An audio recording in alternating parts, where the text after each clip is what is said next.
마태복음 11장 7절에서 19절까지 말씀입니다. 마태복음 11장 7절에서 19절입니다.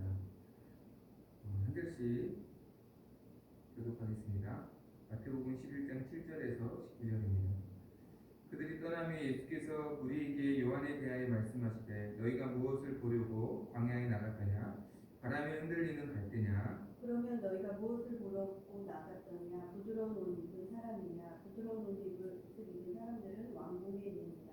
그러면 너희가 어찌하여 나갔더냐? 선지자를 보기 위함이었더냐? 옳다. 내가 너희에게 이르노니 선지자보다 더 나은 자니라. 기록된 바 보라 내가 내 사자를 내 앞에 보내노니 그가 내 길을 내 앞에 준비하리라 하신 것이 이 사람에 대한 말씀입니다. 내가 진실로 너희에게 말하노니 여자가 낳은 자 중에 세례 요한보다 큰 이가 일어남이 없도다. 그러나 천국에서는 극히 작은 자라도 그보다 크니라. 세례 요한의 때로부터 지금까지 천국은 침노를 당하나니 침노하는 자는 빼앗느니라. 모든 선지자와 율법이 예언한 것은 요한까지니 만일 너희가 즐겨 받을진대 오리라 한 엘리야가 곧 이 사람이니라. 귀 있는 자는 들을지어다. 이 세대를 무엇으로 비유할까? 비유하건대 아이들이 장터에 앉아 제 부모를 불러 이르되 우리가 너희를 향하여 피리를 불어도 너희가 춤추지 않고 우리가 슬피 울어도 너희가 가슴을 치지 아니하였다 함과 같도다. 요한이 와서 먹지도 않고 마시지도 아니하매 그들이 말하기를 귀신이 들렸다 하더니 읽겠습니다. 인자는 와서 먹고 마시며 말하기를 보라 먹기를 탐하고 포도주를 즐기는 사람이요 세리와 죄인의 친구로다 하니 지혜는 그 행한 일로 인하여 옳다함을 얻느니라.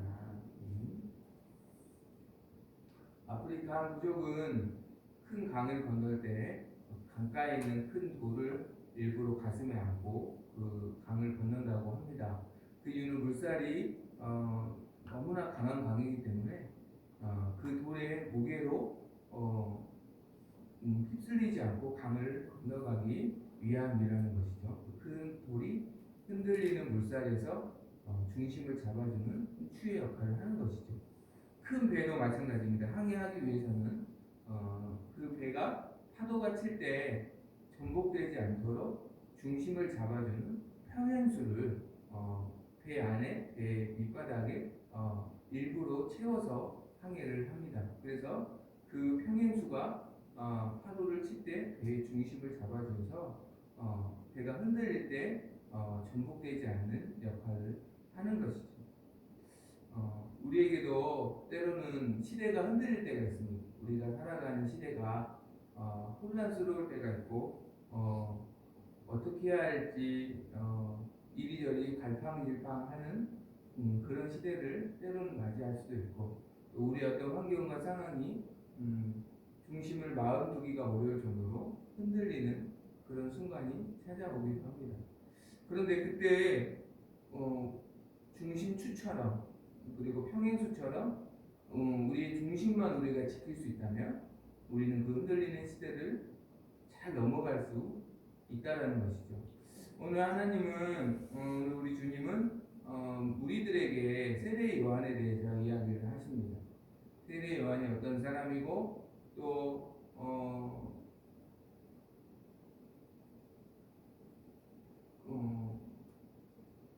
세례 요한에 대해서 이야기하셨지만 사실은 또 다가올 시대를 어떻게 살아야 하는지에 대해서도 같이 말씀을 하십니다.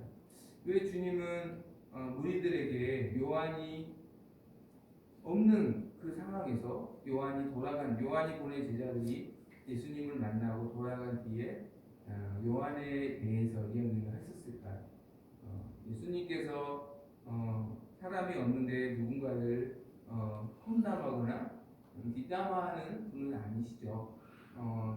요한에 대해서 사람들이 이야기하신 이유는 요한을 위해서라기보다는 사람들을 위해서입니다. 사람들이 요한이 지금 옥에 갇힌 것으로 인하여서 요한을 선지자로 믿고 있었던 사람들이 지금 흔들리고 있었기 때문에 요한이 그럼 선지자가 아니었던가? 그럼 요한이 말했던 그 모든 것들이 그러면 우리가 신뢰할 수 있는 것인가? 우리는 그가 선지자인 줄 알고 그에게 세례를 받고 또 그가 그리스도라고 말씀하신 예수님을 그리스도로 믿고 우리가 지금 여기에 있는데 이 모든 게 그럼 어떻게 되는 것인가? 이렇게 굉장히 혼란스러워하고 흔들리고 있는 그 무리들을 위해서 예수님은 중심을 잡을 수 있는 중심추가 되는 말씀을 우리에게 들려주고 계시는 것이죠.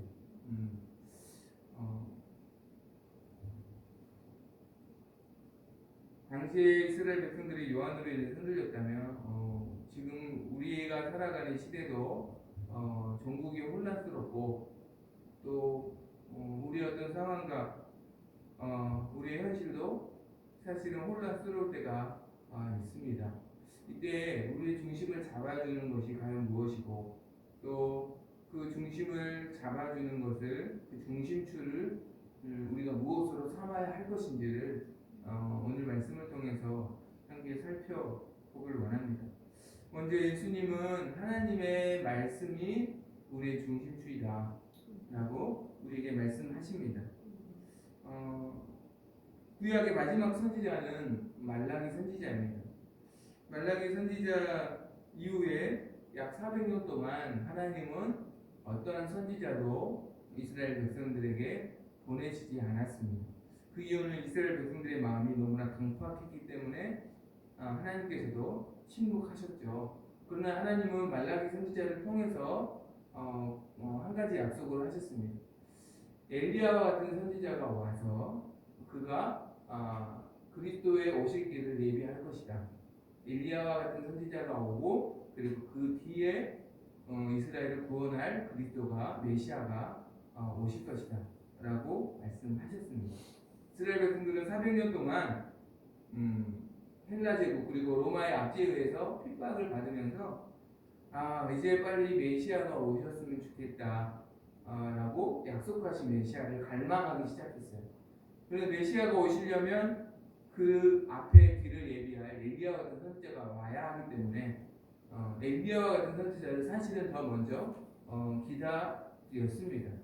그리고 실제로 하나님은 세례 요한을 엘리야와 같은 선지자로 보내시고 광야에 있는 세례 요한에게 하나님 말씀이 임하게 하셔서 세례 요한은 요단강 부근에서 본격적으로 하나님 말씀을 전파하시고 회개의 세례를 베푸는 사역을 하였습니다. 수많은 사람들이 약 400년 만에 등장한 하나님의 말씀을 증거하는 선지자의 말씀을 듣기 위해서 요단강으로 몰려 들었습니다. 11장 7절 8절에서 그러했던 이스라엘 백성들의 상황들을 예수님 말씀해 주시는 거예요. 너희가 무엇을 보려고 광야에 나갔더냐. 광야는 아무것도 없잖아요. 그냥 요단강 부근에 있는 그 광야는 갈대가 많았는데 너희가 바람에 흔들리는 갈대를 구경하려고 나간 것이냐. 그것이 아니었다는 거죠. 8절에 그러면 너희가 무엇을 보려고 나갔더냐. 부드러운 옷 입은 사람이냐. 부드러운 옷을 입은 사람들은 왕궁에 있는다. 어떤 권세자들 권력을 얻기 위해서 너희가 광야에 간 것이 아니다. 그러면 어찌하여 광야에 갔느냐. 9절에 보니까 선지자를 보기 위함이었더냐. 옳다. 그렇죠. 선지자를 너희가 보기 위해 아무것도 없는 광야로 갈대 위에 있는 아무것도 없는 광야로 오직 하나님 말씀만을 사모하는 한 가지 마음으로 너희가 광야에 나갔었지 않느냐. 잘했다라고 주님이 말씀하시는 거죠. 이것은 이스라엘 백성들이 하나님과의 관계가 회복되었을 때의 그들의 어떤 과정을 다시 한번 짚어주시는 거예요. 우리가 하나님과 관계가 회복되려면 하나님께서 우리의 강팍한 마음을 부드러운 마음으로 만들어주세요. 부드러운 마음으로 만들어주셔서 하나님의 말씀을 사모하게 하십니다. 하나님 말씀을 듣게 하시고 그 말씀을 목적으로 나아가게 하십니다. 시편 119편 32절에 보면 주께서 내 마음을 넓히시면 내가 주의 계명들의 길로 달려가리이다. 우리의 마음이 넓어지면 우리의 마음이 하나님을 향해서 부드러워지면 우리가 하나님 말씀을 향해 달려가게 되어 있다는 것이죠. 그래서 그 말씀을 통해서 우리가 하나님과의 관계를 회복하게 됩니다. 그래서 그런 과정들을 너희가 지금 경험했다라는 거예요. 그래서 결국 그 과정이 있었기 때문에 너희가 그 말씀이 가르치는 예수 그리스도를 알게 되었고 믿게 되었고 지금 그리스도와 함께하는 자들이 되었다는 것이죠. 너희가 지금 비록 흔들리지만 예수 안에서 하나님 나라 안에서 너희가 지금 흔들리고 있는 것이기에 너희의 그런 모습은 헛된 시간이 아니었고 굉장히 소중한 시간이었고 앞으로도 너희가 하나님 말씀을 향해서 달려가기를 원한다. 너희가 하나님의 말씀이 너희 말씀을 향하여서 말씀을 목적으로 너희가 계속해서 나아가라라고 주님이 우리들을 향하여서 격려하고 계시는 것입니다. 그 시간들이 헛되지 않았다라는 것을 너희 지금 우리들에게 말씀해주고 있는 것이 우리가 기억해야 할 것은 하나님 말씀을 향해서 우리가 항상 갈급해하고 하나님 말씀이 목적을 향해서 하나님 말씀이라는 목적만을 향하였을 때 우리가 비로소 하나님을 만나고 그리스도 안에서 거하게 되는 줄 믿습니다. 물론 그 이후에도 또 흔들릴 수 있지만 그 흔들림은 그리스도 안에서 큰 우리의 보호자 되시고 울타리가 되어주시는 그분 안에서 흔들리는 것이기 때문에 우리는 안전하다라는 것을 주님이 이스라엘 백성들에게 격려해 주시는 것이고 앞으로도 너희가 그 말씀을 향해서 계속해서 나아가라. 그 시간이 결코 헛되지 않는 것이다 라고 가르쳐주고 계시는 것이죠. 그것이 우리의 안전망인 줄 믿습니다. 또한 주님의 평가의 기준을 우리가 따를 때 그것이 우리의 중심을 잡아주는 중심추가 될 것이다 라고 말씀하십니다. 사실 세례 요한은 예수님보다 6개월 먼저 태어났고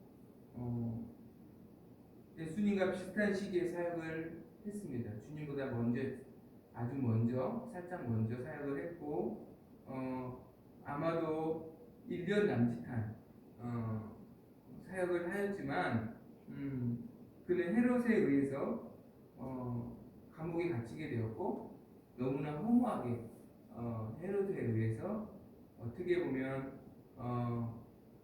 헤롯의 생일 잔치에 어떻게 보면 비참하게 죽음을 맞이하게 되었어요.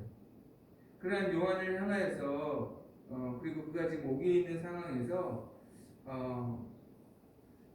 그를 의심하는 사람들에게 주님은 요한에 대해서 이렇게 말씀하십니다. 10절에 기록된 바 보라 내가 내 사자를 내 앞에 보내노니 그가 내 길을 내 앞에 준비하리라 하신 것이 이 사람에 대한 말씀입니다. 그러니까 세례 요한이 주의 길을 예비하는 엘리야와 같은 선지자가 맞다라고 예수님이 인정해 주시는 것이죠. 그리고 더 나아가서 9절에 선지자보다 더 나은 자다 라고 구약의 마지막 선지자인 세례 요한을 어떤 선지자보다 더 나은 자라고 말씀하십니다. 왜 그가 선지자보다 더 나은 자일까?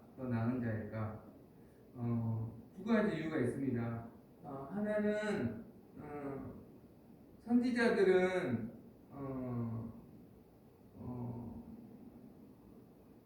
다른 선지자들과 요한의 차이점은 다른 선지자들은 예언의 대상은 아니에요. 예언의 대상은 아니에요. 그렇죠? 쉽게 말해서 미가 선지자가 태어날 것이다. 하나님이 예언하셔서 미가 선지자가 태어나고 그가 이런 사역을 할 것이다. 하나님이 예언해서 예언한 대로 미가 선지자가 그 사역을 했던 게 아니죠. 그러나 유일하게 세례 요한은 예언된 선지자입니다. 예언된 선지자예요. 엘리야와 같은 선지자가 올 거라고 예언했고, 그의 사역은 주의 길을 예비하는 사역이 될 것이다 라고 예언했고, 그 예언대로 요한이 왔고, 그 예언대로 그 예언의 말씀을 그가 광야에 스스로 가서 말씀대로 석천과 꿀을 먹으면서 그가 엘리야 같은 선지자로 말씀을 성취하고 주의 사역을 감당했던 것이죠. 그것이 다른 선지자보다 차별되는 첫 번째 모습이고, 더 중요한 이유는 선지자보다 더 나은 자라고 말씀하신 더 중요한 이유는, 다른 모든 선지자는 오실 그리스도에 대해서 하나님께 귀로 듣기만 하고 그분에 대해서 예언만 했지만, 세례 요한은 그분에 대해서 들을 뿐만 아니라 그분을 직접 만났잖아요.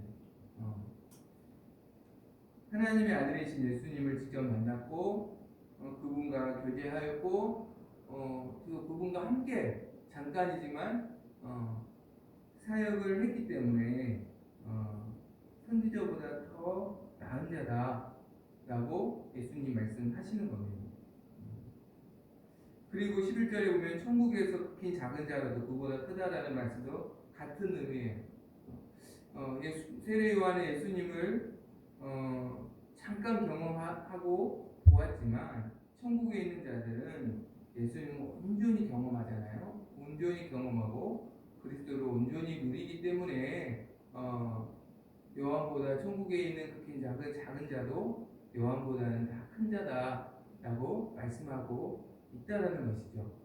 그러니까 주님의 크고 작다의 기준이 우리가 어떤 세상에 말하는 사역을 화려하게 하고 많은 사람들에게 끝까지 인정받고 또 사역을 길게 오래 하고 이런 어떤 기준이 아니라는 거예요. 어떻게 보면 요한은 아주 짧은 시간 동안 사역했고, 그의 죽음은 참 사람들 눈에 보기에는 너무나 허무한 죽음이었지만, 그러나 주님은 세상의 기준으로 이 사람이 크다 작다 평가하시는 것이 아니라 얼마나 예수 그리스도와 깊은 관계가 있는가, 얼마나 예수 그리스도와 더 깊은 관계가 있는가, 이것을 주님은 가장 큰 기준으로, 유일한 기준으로 그리고 그가 얼마나 하나님 말씀을 성취하는 삶을 살았는가, 이것을 보신다는 거죠. 그러니까 우리가 생각하는 크다 작다, 성공했다 실패했다의 기준과 주님이 크다 작다 판단하시는 기준이 다르다는 거예요. 그러나 주님의 평가는 우리의 영원한 삶을 결정하는 평가입니다. 정말 더 중요한 것은 주님의 기준이라는 것이죠. 주님의 기준. 그래서 우리가 주님의 기준을 따라서 하나님 말씀을 성취하는 삶을 살기 위해 힘쓰고, 또 그리스도와 더 깊은 관계와 교제를 누리는 자가 결국은 하나님 보시기에 큰 자다라는 것을 우리에게 말씀하고 있는 것이에요. 이 믿음을 가진 자가 중심을 지킬 수 있다. 그러면 요한보다 큰 자가 없잖아요. 요한이 그렇게 짧은 사역을 했고 또 감옥에 갔고 비참하게 어떻게 보면 죽음을 맞이했지만 그처럼 예수님을 선지자들 중에 유일하게 예수님을 직접 보았고 또 그분에게 세례를 주었고 그분과 함께 동역했던 선지자는 그가 유일하잖아요. 그러니까 주님의 기준으로 보면 그가 얼마나 복을 받은 선지자이고 얼마나 큰 자인지를 우리가 기준이 바뀌게 되는 것이죠. 그러한 기준으로 우리가 나의 기준을 바꿔야 한다는 것입니다. 그것이 그 믿음이 우리의 중심추가 되는 것이죠. 마지막으로 우리는 예수님이 주님 오시기 전에 먼저 보내신 선지자와 그분의 말씀을 믿고 항상 예수님을 믿는 자가 되어야 한다라는 것을 말씀하십니다. 12절 예수님은 세례 요한의 때부터 지금까지 천국은 침노를 당한다. 침노하는 자는 빼앗느니라. 침노를 당한다라는 것은 핍박과 박해와 폭력과 고난과 환난을 요한의 때부터 지금까지 그리고 앞으로도 경험하게 될 것이다라는 거예요. 그러니까 요한이 지금 사역을 잘못해서 감옥에 갇힌 게 아니라 하나님을 대적하는 자들에 의해서 하나님의 나라는 누룩과 같이 계속 왕성할 것이지만 동시에 침노를 당할 것이다. 핍박과 고난을 당할 것이다. 요한이 지금 그래서 지금 감옥에 있는 것이다. 그리고 주님 역시 그러한 고난의 예외는 아니다. 라는 것을 미리 지금 설명하시는 겁니다. 실제로 마태복음 11장 11절 12절에서 요한과 예수님에 대해서 예수님이 직접 말씀하세요. 엘리야가 과연 먼저 와서 모든 일을 회복하리라. 내가 너에게 말하노니 엘리야가 이미 왔으되 사람들이 알지 못하고 임의로 대우하였도다. 임의로 대우했다는 것은 함부로 대우했다는 거죠. 인자도 이와 같이 그들에게 고난을 받으리라. 그러니까 왜요? 천국은 침노를 당한다라는 거예요. 그래서 요한이 감옥에 갔고 그리스도 역시 그런 고난이 올 거라는 것을 미리 말씀하는 것이죠. 그리고 그러한 자들은 계속해서 침노하는 자들은 마음이 완악해서 그 시대를 살아가는 자들과 더불어서 16절에 17절 보면 피리를 불어도 춤추지 않고 울어도 슬피 울어도 가슴을 치지 않을 것이다. 그러니까 무슨 말이에요? 완악한 마음을 가지고 예수님을 거부하는 그런 시대가 될 것이다라는 거죠. 18절에 보면 세례 요한은 주님이 주님의 길을 예비하는 자로 먼저 보냈지만 그들이 요한이 금식하고 사역하고 금욕을 하면서 자신을 절제하며 사역했던 그 모습을 귀하게 보는 것이 아니라 오히려 귀신 들렸다라고 핑계를 대고 그는 하나님 선지자가 아니다 라고 거부할 것이고, 그리고 요한을 거부하는, 요한을 선지자로 인정하지 않는 그들이 요한의 뒤에 오시는 예수님 역시 포도주를 즐기는 사람이라고, 먹기를 탐하는 사람이라고 핑계를 대고 예수님을 그리스도로 믿지 않을 것이다 라는 거예요. 그러니까 하나님 먼저 보내신 선지자를 거부하고 그 뒤에 오시는 예수님도 거부할 것이다 라는 거죠.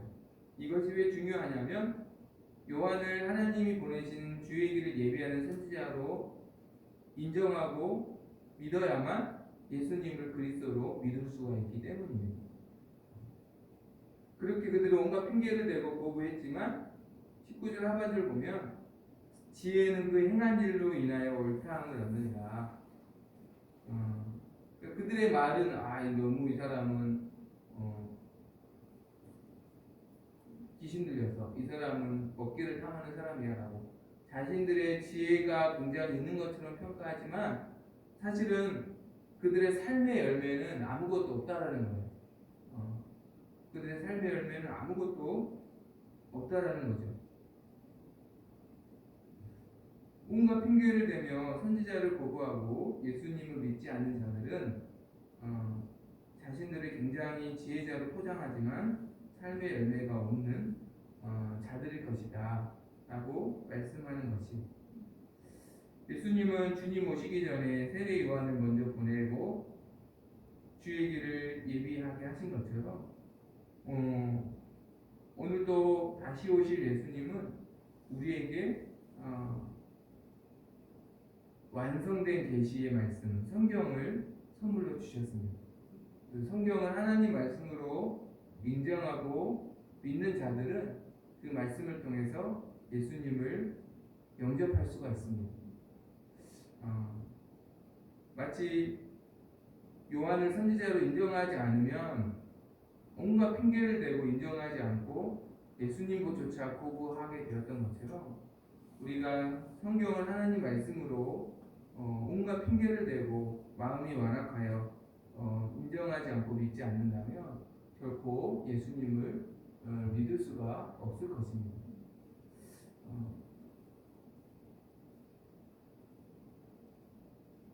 더 이상 선지자는 필요하지 않죠. 왜냐하면 성경이 완성되었기 때문에, 하나님의 계시가 완성되었기 때문에.